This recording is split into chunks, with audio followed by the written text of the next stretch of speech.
Dan selamat pagi serta selamat datang bagi jemaat yang baru pertama kali beribadah di jemaat GKI Pertama. Majelis Jemaat Malam Pengajian atas Selatan Jemaat Minggu 22 Juli 2025. Ibadah Minggu subuh ini akan dipimpin oleh Pendeta Yohanes 1 STHMIS. Majelis bertugas Majelis Rayon 4, 6, 9, dan 10 serta pemain orgen Bapak Jonisu. Ibadah-ibadah disampaikan lewat grup WA Rayon masing-masing dan juga unsur masing-masing serta dapat dilihat dalam channel YouTube GKI Eklesia Klasaman. Hal-hal lain, Majelis Jemaat memohon maaf kepada seluruh warga jemaat. Ibadah Minggu pagi ini mengalami keterlambatan diakibatkan miskomunikasi, ketidakhadiran dari Pendeta John Nebore. 2. Ibadah Minggu pagi ini menggunakan liturgi Minggu keempat bernuansa etnik Maibrat. 3. Akan dilaksanakan baptisan kudus pada hari ini Minggu 22 Juni 2025 dalam ibadah jam 9 pagi bagi anak Venesia Amoramanto dari Rayon 12. 4. Akan dilaksanakan pernikahan kudus pada tanggal 12 Juli 2025 bagi calon pasangan laki-laki Jefferson Mekar Momot dan calon pasangan perempuan Elsa Rebecca Korwa dari Rayon 9. Pastoral nikah akan dilaksanakan pada tanggal 5 Juli 2025 jam 10 pagi dan penggembalaan nikah akan dilaksanakan pada tanggal 11 Juli 2025 jam 10.00 waktu Indonesia Timur. Jika kedua calon pasangan hadir di saat ini, dimohon berdiri. Disilakan duduk kembali. 5. Disampaikan kepada seluruh warga jemaat bahwa kotak perpuluhan sudah tidak lagi diberikan di kotak-kotak yang ada di bagian depan, tetapi langsung diberikan pada mangkuk persembahan yang ada di bagian kanan dari Bapak Ibu warga jemaat. Demikian warta jemaat Minggu 22 Juni 2025. Atas perhatian jemaat disampaikan terima kasih. Selamat beribadah, Tuhan Yesus memberkati. Shalom.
Shalom, selamat pagi dan selamat hari Minggu. Jemaat Tuhan diundang berdiri. Jemaat Tuhan, kita ada dalam ibadah kontekstual. Mari kita memuji dan memuliakan Tuhan dalam pujian bersama. Tari woinggok bomi Yesus Yahweh Yama.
Allah pencipta langit dan bumi, pemelihara segala yang hidup di atas tanah Papua, yang mempersatukan kami dari segala suku, bangsa, dan bahasa, yang menuntun kami dalam ibadah ini.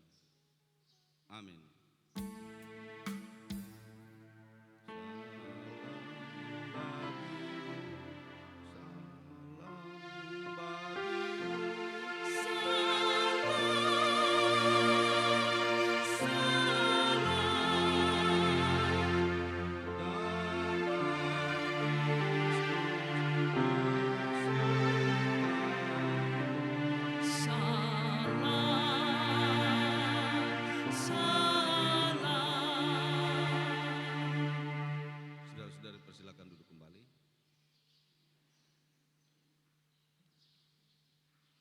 Kita nyanyikan Alangkah Elok Rumahmu dalam bahasa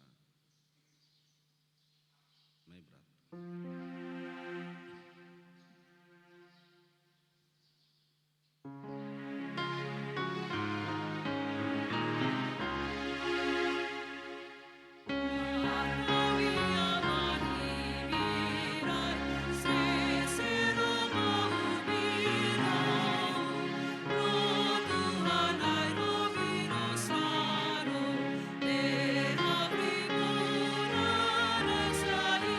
Lord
Jemaat Tuhan, saya undang kita berdiri.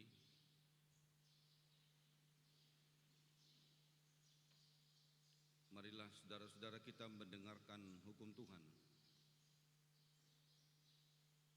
Firman-Nya berkata, kasihilah Tuhan Allahmu dengan segenap hatimu, dengan segenap jiwamu, dan dengan segenap akal budimu.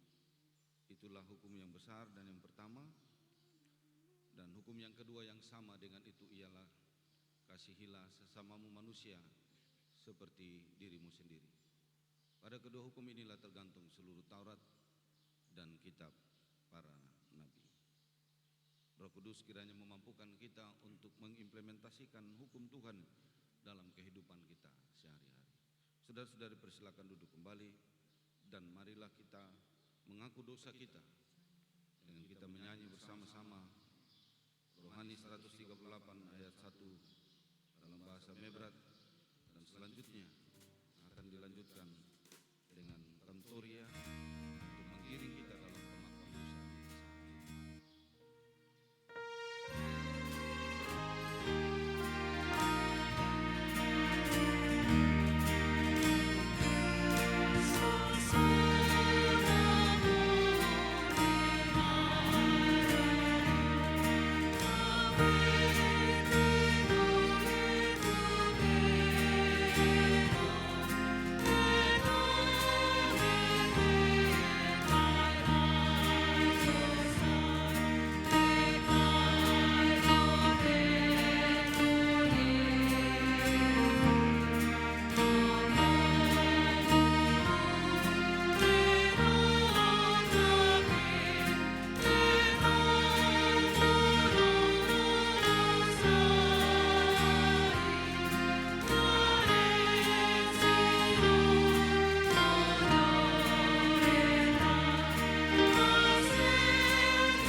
Mari kita berdoa. Tuhan Allah Bapa di surga, kami sudah berdosa. Kami sudah berdosa kepadamu lewat pikiran, perkataan, dan perbuatan. Ampuni kami ya Tuhan, pulihkan kami menurut rahmat-Mu yang besar. Di dalam nama Tuhan Yesus Kristus kami mohon. Amin. Saudara-saudara, dengarkanlah berita anugerah dan perjumpaan dengan umat.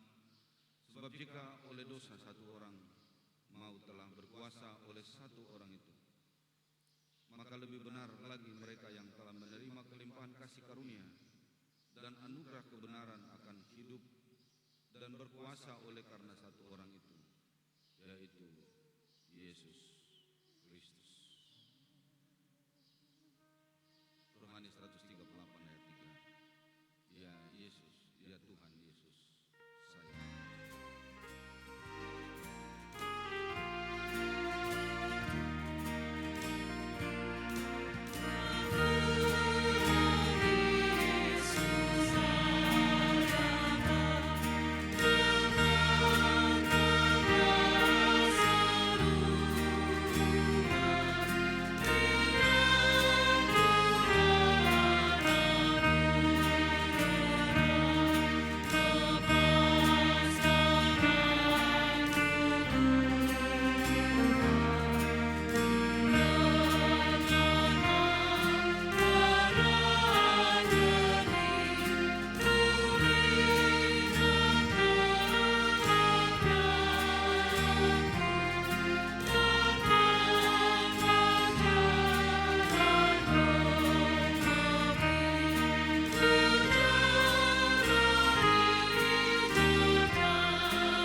saat ini terambil dalam kitab Ulangan pasal 12 ayat 1 sampai dengan ayatnya yang ke-28.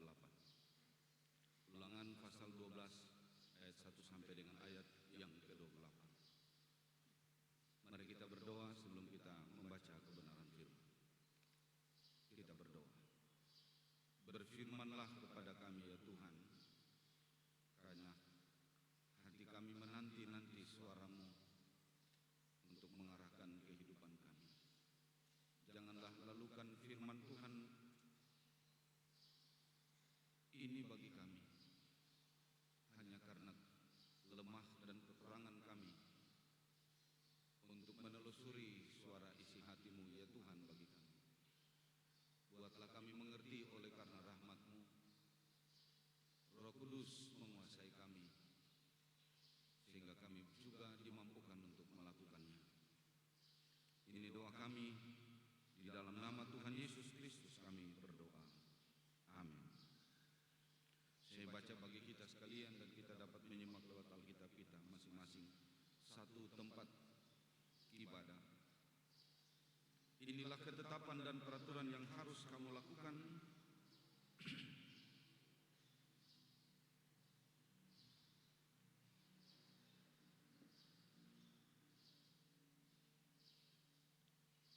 dengan setia di negeri yang diberikan Tuhan Allah nenek moyangmu kepadamu untuk memilikinya selama kamu hidup di muka bumi. Kamu harus memusnahkan sama sekali segala tempat di mana bangsa-bangsa yang daerahnya kamu duduki itu beribadah kepada Allah mereka, yakni di gunung-gunung yang tinggi, di bukit-bukit, dan di bawah setiap pohon yang rimbun. Mesbah mereka kamu harus robohkan, tugu-tugu mereka, tugu-tugu berhala mereka kamu remukan, tiang-tiang berhala mereka kamu bakar habis, patung-patung Allah mereka kamu hancurkan, dan nama mereka kamu hapuskan di tempat itu, dari tempat itu. Jangan kamu berbuat seperti itu terhadap Tuhan Allahmu, tetapi tempat yang akan dipilih Tuhan Allahmu dari segala suku sebagai kediamannya untuk menegakkan namanya di sana, tempat itulah harus kamu cari dan kesanalah harus kamu pergi. Kesanalah harus kamu bawa korban bakaran dan korban sembelihanmu, persembahan persepuluhanmu dan persembahan khususmu, korban nasarmu dan korban sukarelamu, anak-anak sulung lembu sapimu dan kambing dombamu. Di sanalah kamu makan di hadapan Tuhan Allahmu dan bersukaria, kamu dan seisi rumahmu, karena dalam segala usahamu engkau diberkati oleh Tuhan Allahmu. Jangan kamu melakukan apapun yang kita lakukan di sini sekarang, yakni masing-masing berbuat segala sesuatu yang dipandangnya benar. Sebab hingga sekarang kamu belum sampai ke tempat perhentian dan ke milik pusaka yang diberikan kepadamu oleh Tuhan Allahmu. Tetapi apabila nanti sudah kamu seberangi sungai Yordan dan kamu diam di negeri yang diberikan Tuhan Allahmu kepadamu untuk dimiliki, dan apabila Ia mengaruniakan kepadamu keamanan dari segala musuhmu di sekelilingmu, dan kamu diam dengan tentram, maka ke tempat yang dipilih Tuhan Allahmu untuk membuat namanya diam di sana, haruslah kamu bawa semuanya yang kuperintahkan kepadamu, yakni korban bakaran dan korban sembelihanmu, persembahan persepuluhanmu dan persembahan khususmu, dan segala korban nasarmu yang terpilih yang kamu nasarkan kepada Tuhan. Kamu harus bersukaria di hadapan Tuhan Allahmu, kamu ini, anakmu laki-laki dan anakmu perempuan, hambamu laki-laki dan hambamu perempuan, dan orang Lewi yang di dalam tempatmu, sebab orang Lewi tidak mendapat bagian milik pusaka bersama-sama kamu. Hati-hatilah supaya jangan engkau mempersembahkan korban bakaranmu di sembarang tempat yang kau lihat, tetapi di tempat yang akan dipilih Tuhan di daerah salah satu sukumu. Di sanalah harus kau persembahkan korban bakaranmu, dan di sanalah harus kau lakukan segala yang kuperintahkan kepadamu. Tetapi engkau boleh menyembelih dan memakan daging sesuka hatimu sesuai dengan berkat Tuhan Allahmu yang diberikannya kepadamu di segala tempatmu. Orang najis ataupun orang takhir boleh memakannya, seperti juga daging kijang atau daging rusa. Hanya darahnya janganlah kau makan, tetapi harus kau curahkan ke bumi seperti air. Di dalam tempatmu tidak boleh kau makan persembahan persepuluhan dari gandummu, dari anggurmu dan minyakmu, ataupun dari anak-anak sulung lembu sapimu dan kambing dombamu, ataupun sesuatu dari korban yang akan kau nasarkan, ataupun dari korban sukarela, ataupun persembahan khususmu. Tetapi di hadapan Tuhan Allahmu haruslah engkau memakannya di tempat yang akan dipilih Tuhan Allahmu. Engkau ini anakmu laki-laki dan anakmu perempuan, hambamu laki-laki dan hambamu perempuan, dan orang Lewi yang di dalam tempatmu. Dan haruslah engkau bersukaria di hadapan Tuhan Allahmu karena segala usahamu. Hati-hatilah supaya jangan engkau melalaikan orang Lewi selama engkau ada di tanahmu. Apabila Tuhan Allahmu telah meluaskan daerahmu nanti, seperti yang dijanjikannya kepadamu, dan engkau berpikir, aku mau makan daging, karena engkau ingin makan daging, maka bolehlah engkau makan daging sesuka hatimu.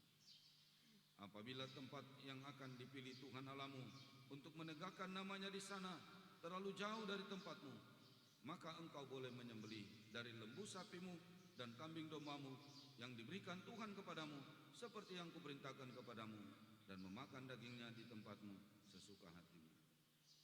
Tetapi engkau harus memakan dagingnya seperti memakan daging kijang atau daging rusa. Baik orang najis maupun orang tahir boleh memakannya. Tapi jagalah baik-baik supaya jangan engkau memakan darahnya, sebab darah ialah nyawa, maka janganlah engkau memakan nyawa bersama-sama dengan daging. Janganlah engkau memakannya, engkau harus mencurahkannya ke bumi seperti air. Janganlah engkau memakannya supaya baik keadaanmu dan keadaan anak-anakmu yang kemudian, apabila engkau melakukan apa yang benar di mata Tuhan. Tetapi persembahan kudusmu yang ada padamu dan korban nasarmu harus kau bawa ke tempat yang akan dipilih Tuhan. Engkau harus mengolah korban bakaran, daging dan darahnya di atas mezbah Tuhan Allahmu, dan darah korban sembelihanmu haruslah dicurahkan ke atas mezbah Tuhan Allahmu, tapi dagingnya boleh kau makan. Dengarkanlah baik-baik segala yang kuperintahkan kepadamu, supaya baik keadaanmu dan keadaan anak-anakmu yang kemudian untuk selama-lamanya, apabila engkau melakukan apa yang baik dan benar di mata Tuhan Allahmu. Sampai semikian jauh adalah pembacaan firman Tuhan. Berbahagialah kita yang melakukan firman Tuhan ini dalam seluruh perjalanan kehidupan kita. Saudara-saudara yang saya kasihi di dalam Tuhan Yesus Kristus, bangsa Israel adalah bangsa teokrasi. Mereka menganut kepemimpinan absolut yang bersumber daripada Tuhan. Sampai hari ini, kemarin saya baca atau dengar dari sebuah kisah perjalanan seorang Benyamin Netanyahu dalam menghadapi perang. Dia tidak mengabaikan aspek spiritual. Bahkan di tengah-tengah goncangan dunia yang begitu hebat, di tengah-tengah pengambilan keputusan yang sangat kritis, itu pun dia mendahulukan perjumpaannya dengan Tuhan. Dan ini tanda bahwa manusia hanya menjalankan sebuah perintah dari Allah bagi kehidupan bangsa Israel. Nah, itulah sebabnya saudara-saudaraku yang saya kasihi di dalam Tuhan, apapun yang dikerjakan oleh bangsa Israel tanpa bimbingan Tuhan, mereka pasti akan binasa. Nah, dalam penghayatan itulah saudara-saudaraku yang saya kasihi, maka mereka selalu membawa diri mereka, apapun yang mereka kerjakan, apapun apa yang mereka angan-angankan, apapun yang mereka cita-citakan, semuanya mereka taruh di dalam keputusan Tuhan dan apa yang Tuhan arahkan dalam kehidupan. Semua bidang, politik, sosial, ekonomi, apa apalagi hal-hal yang spiritual atau rohani dalam hidup mereka. Nah, hari ini saudara-saudara kita belajar tentang bagaimana Musa memberikan pesan yang sangat penting kepada bangsa Israel ketika akan masuk ke Yerusalem. Musa mengetahui saudara-saudara bahwa Yerusalem atau saya ulangi, tanah Kanaan itu adalah tanah yang diberikan Tuhan Allah kepada bangsa Israel. Namun juga Musa menyadari bahwa di tengah-tengah kehidupan bangsa Kanaan, orang-orang Israel akan bertumbuh di tengah-tengah penyembahan berhala bangsa-bangsa asing yang juga masih tetap ada hidup bersama-sama dengan bangsa Israel di tanah Kanaan. Karena itu saudara-saudaraku, Musa memberikan sebuah pesan-pesan apabila bangsa Israel itu masuk ke tanah Kanaan, maka mereka harus mengatur penyembahan kepada Tuhan dengan benar. Mereka harus mengatur penyembahan kepada Tuhan agar supaya iman mereka, agar supaya ketergantungan mereka, agar supaya percaya mereka tetap konsisten di tengah-tengah banyaknya kepercayaan-kepercayaan lain yang tentu menggoda kehidupan bangsa Israel sebagai Allah, sebagai bangsa yang percaya kepada Allah Yahweh. Karena itu melalui bagian ini Musa memberikan pesan tentang bagaimana dan di mana umatnya harus menyembah Tuhan. Saudara-saudaraku yang saya kasihi di dalam Tuhan, bagaimana dan di mana bangsa Israel harus menyembah Tuhan itu diatur supaya ibadah kepada Tuhan itu dilakukan dengan tertib. Supaya ibadah kepada Tuhan itu tidak dilakukan menurut selera manusia. Supaya ibadah kepada Tuhan itu tidak dilakukan dengan sembarangan. Apalagi ibadah kepada Tuhan itu dilakukan dengan meniru cara-cara bangsa-bangsa asing dalam penyembahannya kepada Baal. Katakanlah mereka punya patung, mereka menyembah kepada patung, lalu bangsa Israel mencoba menyamakan penyembahan mereka itu dengan kepada Yahweh. Itu yang Tuhan maksudkan dalam mengatur di mana dan bagaimana bangsa Israel itu harus menyembah Tuhan. Ada beberapa hal yang ditegaskan menjadi pesan atau biasa orang bilang wanti-wanti atau penegasan daripada seorang Musa, karena Musa tahu bahwa dia tidak akan masuk ke tanah Kanaan. Karena itu dia mengingatkan beberapa hal. Pertama, saudara-saudara, beribadah kepada Tuhan itu harus murni. Karena itu hal pertama yang harus dilakukan oleh bangsa Israel memasuki tanah Kanaan adalah menjauhkan semua bentuk penyembahan berhala. Bahkan ini saudara-saudara tegas sekali. Tidak main-main. Dalam ayat 2 di sana disampaikan kamu harus membinasakan seluruh tempat-tempat bangsa yang kamu duduki beribadah kepada Allahnya. Berarti mereka harus membinasakan tempat-tempat beribadah kepada Allah lain. Tetapi juga di sini dikatakan mereka harus merobohkan mesbah-mesbah, tiang-tiang berhala mereka. Bahkan di sini dikatakan juga bahwa mereka harus membakar patung Asyera dengan api. Juga dikatakan dengan tegas, mereka harus menghancurkan patung-patung Allah mereka dan menghilangkan nama-nama mereka dari tempat itu. Ayat 1 dan 2 katakan. Karena itu saudara-saudaraku yang saya kasihi di dalam Tuhan Yesus Kristus, tadi sudah disinggung duluan. Kenapa begitu ekstrim perintah ini dilakukan? Karena tentu dengan adanya patung-patung, dengan adanya tempat-tempat penyembahan, dengan adanya ritual-ritual yang masih terpelihara, maka bangsa Israel akan terganggu. Maka bangsa Israel akan tergoda. Karena Tuhan tahu, karena Musa tahu bahwa bagaimana bangsa Israel ini adalah bangsa yang tegar tengkuk. Ditinggalkan beberapa waktu saja untuk naik menghadap Tuhan Musa, lalu mereka cari jalan. Kita ingat peristiwa Musa membanting 2 loh batu karena bangsa Israel ini orang yang cepat terpengaruh dan tidak sabaran. Karena itu saudara-saudara, tidak boleh main-main, tidak boleh ada ruang, tidak boleh ada celah bagi penyembahan-penyembahan berhala, supaya bangsa Israel tetap memelihara hubungan mereka dengan Tuhan secara konsisten. Bagian pertama ini hendak memberikan pesan kepada kita,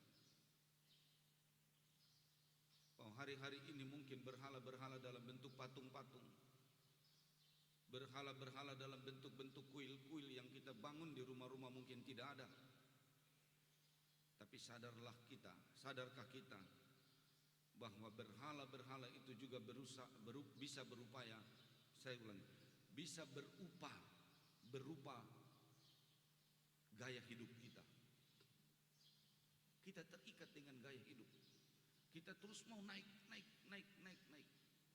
Gaya hidup kita mau naik terus. Akhirnya kita terjebak pada penyembahan dan kita terseret pada penyembahan-penyembahan berhala model terkini.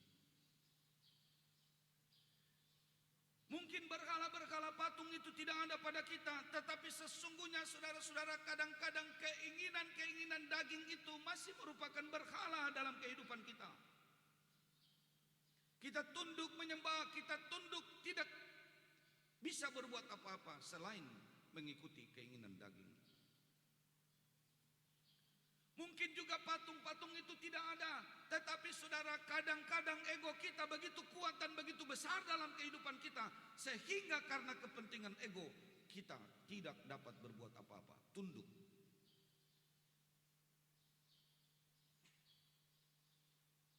Saudara-saudaraku yang saya kasihi di dalam Yesus Kristus,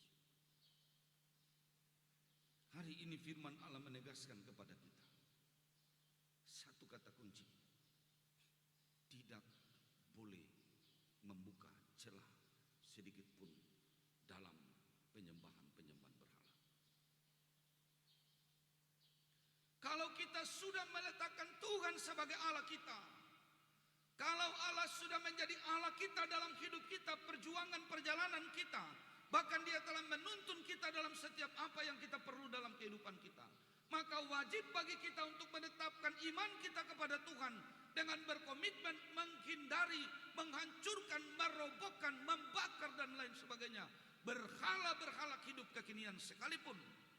Gaya hidup ego kita, bahkan keinginan-keinginan daging kita yang terus membawa kita pada penyembahan. Tapi kalau saya pun bicara hal seperti itu, berhala-berhala modern, tapi masih ada juga yang pakai kain merah, daun-daun spanggal, kata-kata spanggal, jimat-jimat. Hari ini Tuhan perintahkan, bakar, bongkar, hancurkan. Amin.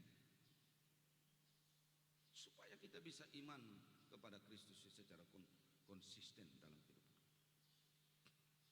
Saya pernah temukan, saudara, mohon maaf, majelis di sini tidak ada dasi di sini, tapi kain merah di pinggang, stola tutup. Wah, ini Abu Nawas ini begini. Ya, kadang-kadang kita menganggap remeh hal-hal seperti itu. Tapi firman Tuhan hendak mengatakan, kalau engkau mau melakukan Tuhan sebagai Allahmu, kalau engkau mengakui bahwa Tuhan adalah Allah yang melindungi, menolong engkau, menjaga, memberikan apa yang engkau perlu dalam kehidupan ini, maka engkau harus menetapkan langkah untuk bukan saja menghindari, tapi menghancurkan segala hal yang dapat membuat engkau takluk kepadanya dalam hidup ini. Kita harus menetapkan iman kita hanya kepada Tuhan saja. Jadi hanya kepada Tuhan terus saja. Itu maksudnya penegasan ulang-ulang, supaya kita percaya hanya kepada Tuhan. Apapun situasi kita, apapun keadaan kita, apapun pergumulan kita, tetap Tuhan Allah kita yang saya sembah. Tidak boleh terpengaruh pada yang lain. Yang kedua, saudara-saudara, Bagian ini menetapkan tentang Tuhan menetapkan tempat untuk beribadah kepadanya. Ayat 5, tetapi tempat yang akan dipilih Tuhan Allahmu, kesanalah harus kamu pergi.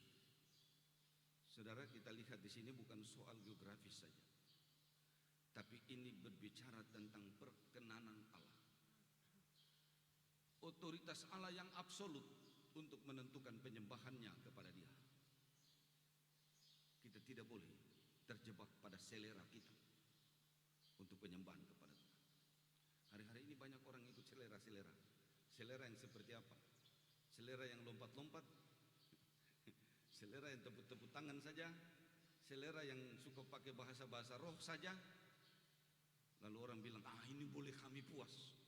Woi, beribadah kepada Tuhan bukan memuaskan hidupmu. Beribadah kepada Tuhan memuaskan hati Allah. Amin. Jadi kalau kita sudah mulai terjebak dengan kepuasan-kepuasan kita, engkau sementara terjebak kepada apa yang Tuhan tidak perkenankan. Karena Tuhan mengatur tempat peribadahan, Tuhan mengatur di mana dan kapan beribadah kepada Tuhan, supaya kita menyembah Dia dalam otoritasnya mutlak. Supaya kita tidak terjebak pada keinginan kita, supaya kita tidak terjebak pada kepuasan kita, supaya kita tidak terjebak pada apa-apa yang kita inginkan dan apa kita pikirkan baik. Tetapi seharusnya kita mengakui hari ini bahwa kalau bicara soal penyembahan kepada Allah, semuanya tentang Allah, semuanya tentang Dia, kemuliaannya tentang Dia, bukan untuk kita. Saudara-saudaraku yang saya kasihi di dalam Tuhan Yesus Kristus, Tuhan menentukan tempat, bukan sementara mensakralkan sebuah tempat saja, bukan, tapi di sana mengandung otoritas Tuhan. Sekali lagi, otoritas Tuhan.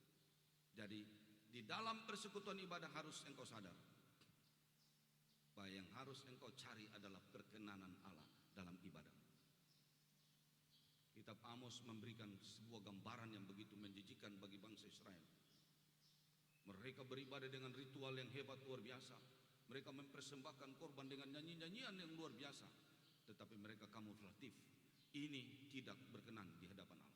Tuhan bilang, jauhkanlah ibadah model ini, jauhkanlah persembahan-persembahan model ini, karena aku tidak mau menerima penyembahan model seperti ini. Karena itu kalau penyembahan yang Tuhan tentukan dalam hidup kita, haruslah berorientasi untuk menyenangkan Tuhan. Tuhanlah pusat penyembahan kita. Tuhanlah alasan kita ada di tempat ini. Tuhanlah pusat segala-gala puji-pujian kita. Karena itu saudara, penyembahan sejati bukan tentang tempat megah atau sebuah kepuasan kita, tetapi tentang hati yang tunduk kepada kehendak Tuhan. Amin. Yang ketiga,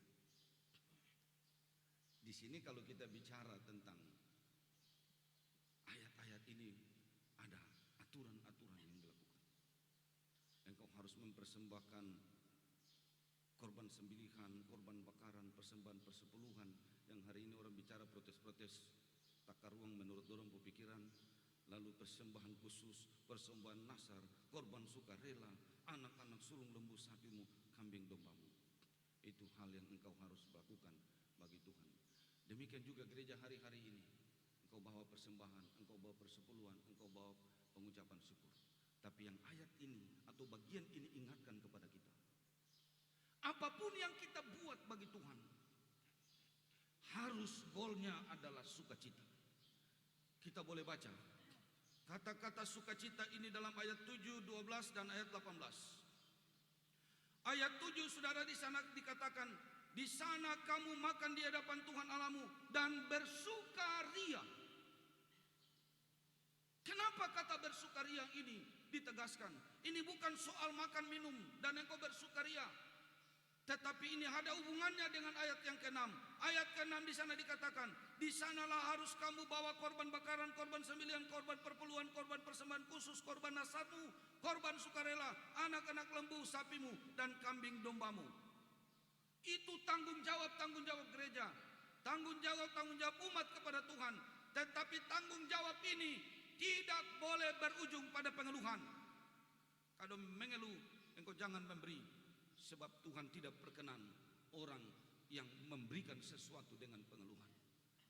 Tetapi Alkitab ini menggiring kepada kita, kalaupun ada kewajiban yang diberikan kepada kita, maka seharusnya kewajiban itu membuat kita mengalami sukacita di hadapan Allah.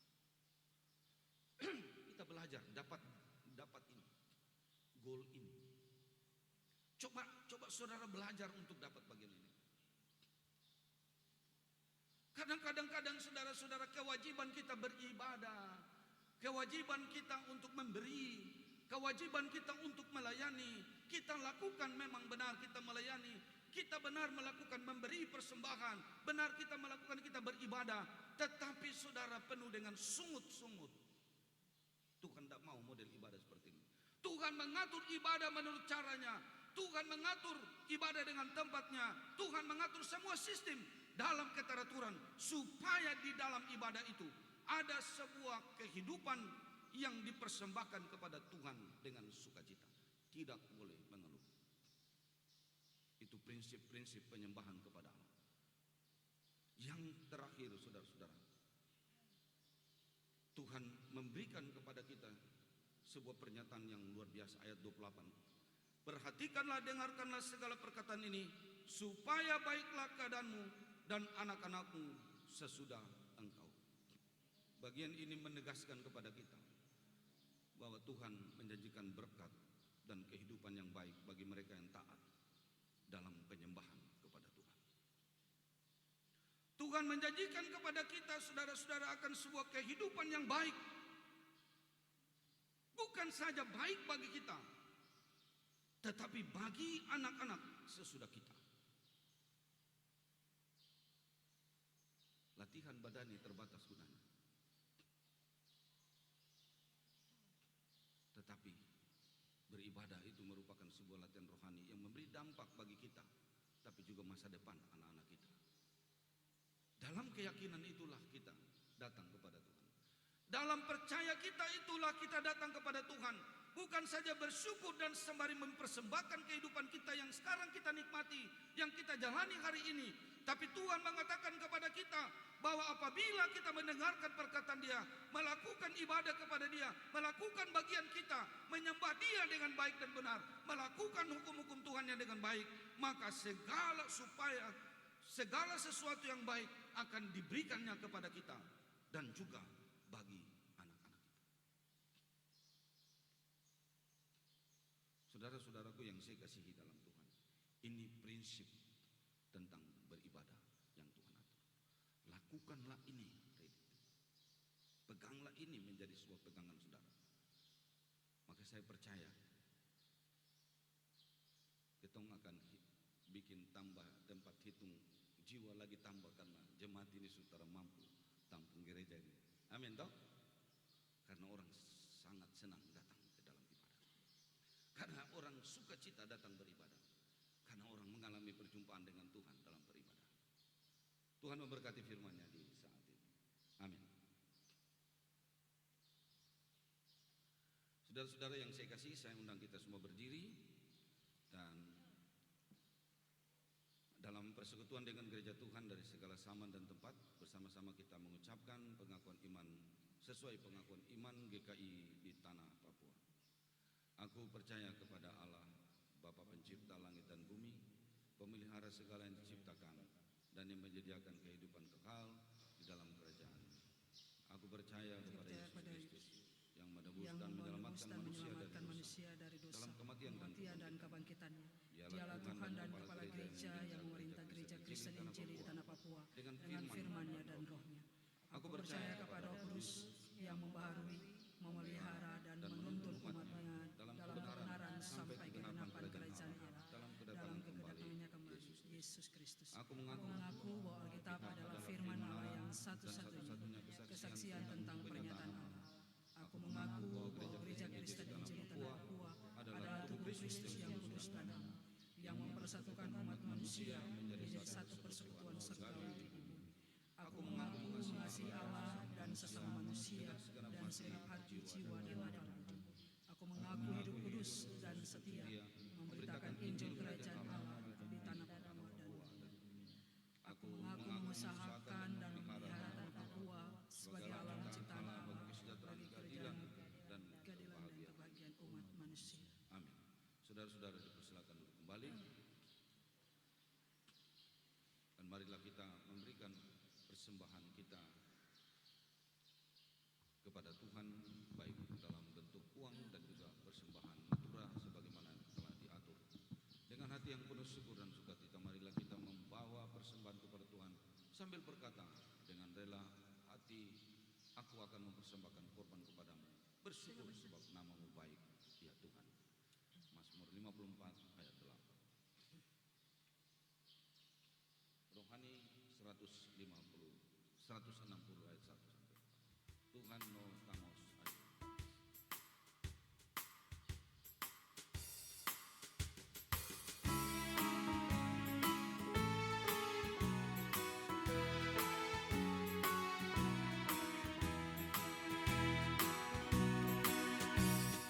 Tuhan otamu saja, ikamu sanokiyo, iforeseno kemi,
juga sekaligus kita akan berdoa syafaat. Dalam doa persembahan ini kita juga doakan Ibu Rodeweju yang bertambah satu usia menjadi 71 pada hari ini, tanggal 22 Juni 2025, Rayon 1. Perpuluhan dari anak Erim Paliama yang bekerja di OBI, kita doakan, minta didoakan KSP 4 Rayon 12, keluarga Paliama. Bapak P. Taluta, ulang tahun yang ke-65 tahun pada hari ini. Keluarga Abner Malak, baru pertama kali membawa anak di rumah Tuhan dari Rayon 2. Keluarga Kaila atas bertambah 1 tahun usia cucu. Gael Theo Sebastian Sapulete yang ke-1. Keluarga A Rumayom atas ulang tahun Ibu Sarati Konjol Rumayom yang ke-41 tahun pada hari ini. Perpuluhan dari keluarga A Rumayom di Rayon 10. Mari kita berdoa. Bapa di surga, Bapa di dalam nama Tuhan kami Yesus Kristus, kami bersyukur kepadamu. Di hari ini pun beribadah kepada Tuhan, memuji dan memuliakan nama-Mu, menyembah Engkau. Bahkan di dalam penyembahan ini kami telah belajar dari firman Allah bagaimana kami harus menyembah Tuhan dan kenapa Tuhan harus ditempatkan sebagai sentral kami di dalam peribadahan. Terima kasih untuk semua penjelasan firman yang membimbing kami untuk hidup di dalam penyembahan kepada Tuhan, dalam penyembahan yang benar, penyembahan yang berkenan di hadapan Tuhan. Biarlah ini menjadi bagian kehidupan kami yang menata kehidupan baru, keberimanan dan peribadahan kami kepada Tuhan, supaya biarlah ibadah kami terus mengalami pertumbuhan, ibadah kami terus memberi dampak bagi iman kami kepadamu, sehingga apapun tawaran dunia kami tetap konsisten, apapun tawaran dunia kami tetap ada di hadapan Tuhan tanpa terpengaruh sekalipun, sedikit pun. Kami berdoa Bapa di surga hari ini, saat ini, untuk seluruh perjalanan kehidupan kami umat-Mu. Tuhan tahu apa yang saat ini kami kerjakan, apa yang saat ini kami gumuli. Tuhan berkati, tuntun sertai. Tuhan berkati kami. Ketika saat ini ada yang sakit, Tuhan Engkau berikan pemulihan kesembuhan. Yang ada di rumah sakit, yang ada di rumah-rumah. Bahkan Tuhan, oleh anugerah Tuhan, kami ada sampai hari ini. Kami percaya bahwa ketika pun kami berhadapan dengan segala kekurangan, Tuhan tidak akan meninggalkan kami. Berikanlah kami rezeki dan berkat-Mu, sehingga kami boleh memperoleh apa yang kami perlukan saat ini oleh rahmat dan kasih setia Tuhan. Kami berdoa Tuhan untuk segala harapan cita-cita kami ke depan. Kami mempertaruhkan semuanya ke dalam tangan-Mu. Demikian semua yang bersyukur lewat setiap persembahan yang mereka beri, pundi-pundi, lewat pundi-pundi, lewat kotak-kotak persembahan, maupun mereka yang hamba-Mu telah sebutkan nama satu persatu, yang berulang tahun Tuhan tambah-tambahkan sukacita ketika mereka boleh ada dalam naungan dan kasih Tuhan dalam perjalanan hidup mereka hari demi hari. Tuntunlah perjalanan hidup mereka dengan kasih setia-Mu ya Tuhan. Terima kasih Bapa, kami berdoa untuk bangsa dan negara kami. Kami berdoa untuk dunia saat ini dalam peperangan Timur Tengah. Tuhan, tolonglah kiranya campur tangan untuk setiap keadaan yang ada. Kami pertaruhkan kepadamu. Kami juga doakan bangsa dan negara kami yang saat ini terus saja ada dalam berbagai tantangan-tantangan yang hebat. Biarlah Tuhan berkati pemerintah yang telah Engkau tetapkan bagi kami untuk memimpin bangsa ini secara konsisten, berpegang kepada cinta kasih Tuhan, berpegang pada pimpinan dan tuntunan Tuhan sendiri. Terima kasih Bapa di surga. Gereja-Mu juga Tuhan nyatakan kasih-Mu, sehingga kami terus bersemangat mengerjakan pekerjaan ini, menghadapi berbagai tantangan-tantangan zaman. Ini doa kami Bapa. Perjalanan kehidupan kami selanjutnya kami taruh ke dalam tangan-Mu. Haleluya. Amin. Saudara, kita akan mengakhiri ibadah kita di saat ini. Kita akan menyanyi bersama-sama rohani 173, keluar dari kaum Nasen Namot Arin Sikwa Memenaja.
Saudara-saudara, terimalah berkat Tuhan dan pulanglah dengan sejahtera. Damai sejahtera Allah yang melampaui segala akal akan memelihara hati dan pikiranmu dalam Kristus Yesus dari Bapa dan Roh Kudus saat ini sampai Maranatha.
Untuk menutup rangkaian ibadah di saat ini, kita akan memuji Tuhan dengan nyanyian jemaat Tera'a Manareho, dan kita akan saling berjabat tangan dengan para hamba-hamba Tuhan dan jemaat.